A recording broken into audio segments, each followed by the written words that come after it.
o cambio do nome, non? Porque pasou de turismo do bolo a turismo das terras do bolo. O bolo, pois, como xa sabedes, son 28 aldeas, povos, parroquias, polo que con turismo do bolo quedábamos quizás un pouco centrados, non en canto a palabras. A palabra terra, eu penso que para os galegos non significa simplemente a terra que pisamos, non é como unha palabra que ten un arraigo especial porque engloba a nosa cultura, as persoas, a nosa tradición. Penso que neste caso, o Engadila, pois lle damos precisamente esa amplitude que ten o bolo dos 28 municipios, que as súas persoas e a cultura de cada un deles. Despois, atendendo que o gráfico da marca, quixemos facer tradicional, pero a vez atemporal. Non esquecer que aquí hai xente pois, con moitos anos, moita historia, non meter algo de repente non que pudiera ser un choque moi brutal, pero a vez facer algo atemporal. Como fixemos isto? Pois utilizando, empregando como base a forma dun selo tradicional, como podedes ver aquí na marca principal. O que fixemos para facer ese equilibrio de ter algo máis atemporal e moderno é meter formas moi tradicionais, pero facelas sinxelas ou engadirlle trazos moi simples, que é o que o fai precisamente iso, atemporal e un pouco máis moderno. En canto á construción, ten moitos elementos, non? O sea, todo ten a súa referencia. Como dixen, podría estar aquí falando toda a mañá, pero eu penso que se resume en 5 elementos clave: patrimonio e historia, tradición e cultura, terra e natureza, arraigo religioso e gastronomía e viño. Como están reflexados? Pois aquí tedes como un resumo visual.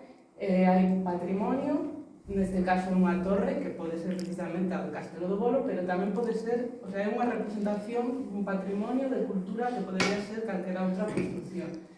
Temos prados, viñedos, podese ver, temos a representación da auga, que tamén é moi importante na nosa zona, auga tanto nos ríos como playas fluviais, e despois tamén temos o de natureza, con esa folla que alguén pode recoñecela, outras persoas simplemente verán unha representación orgánica, non? Pero é igual que o puntiño ese que está posto por enriba da folla, que pode ser un bullote, pode ser calquera froito, pero ao final é como un esquema representativo.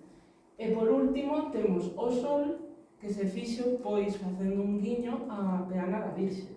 Que isto pode velo algunhas persoas e outras non, pero está aí, é a base. A peana da Virxe, neste caso, sería a Virxe das Ermidas, non? Pero podería ser, insisto, calquera outra. Aquí temos, o que fixemos tamén foi facer unha marca práctica. Como facemos unha marca práctica? Pois que poda descompoñerse para diferentes usos e seguir funcionando. Neste caso temos o que é a imaxe soa. Aquí temos o texto só, que tamén podes empregar como selo para meter calquera cousa no centro, en vistas de futuro, quizáis utilizalo no entroido, e poñer no centro algo no entroido, utilizalo nas festas gastronómicas como da vitela, e meter algo no medio. Aquí o texto só, tamén, pero na súa outra construción, que tamén se deu funcionando. Por exemplo, aquí podemos tamén ver outro pequeno guiño que está así feito, isto xa é rebuscando un pouco, non? Pero se vos fixades nas sós e na L do bolo, tamén podemos casi ver unha persoa.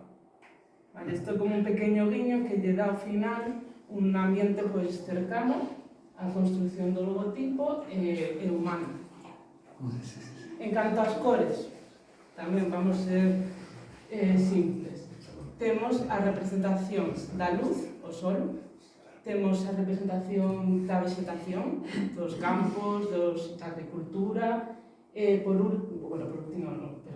temos o azul do ceo e da auga, e por último, sí, a terra, que tamén, ademais, neste caso, é ferruginosa na nosa zona.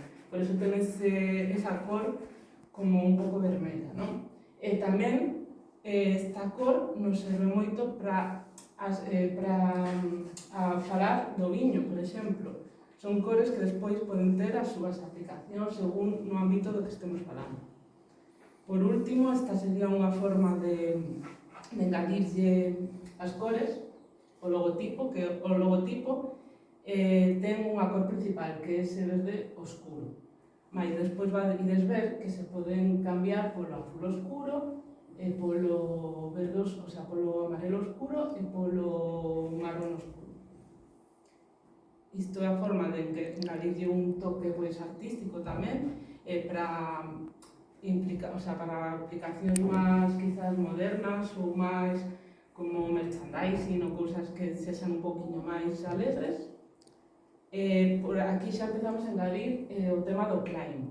O claim no bolo, neste caso, tamén é moi importante, porque o bolo, como xa dixen, nos 28 povos, é moi amplo e ten moitísimo por ver, por descubrir. O claim principal sería moito por descubrir, pero a partir de aí saíron un montón deles, máis que según no momento pode ser engadindo. Por exemplo, aquí temos moito por vivir, moito por ver, moito por festexar, moito por sentir, moito por recordar, moito por saborear, moito por descubrir, que é o que vos dixen que era do que partíamos, moito por camiñar, e aquí xa vemos a aplicación da marca cos 4 cores que vos dixen: amarelo oscuro, verde oscuro, azul oscuro e marrón oscuro. Por último xa, a versión en branco e negro, esta sería positiva, esta sería negativa, e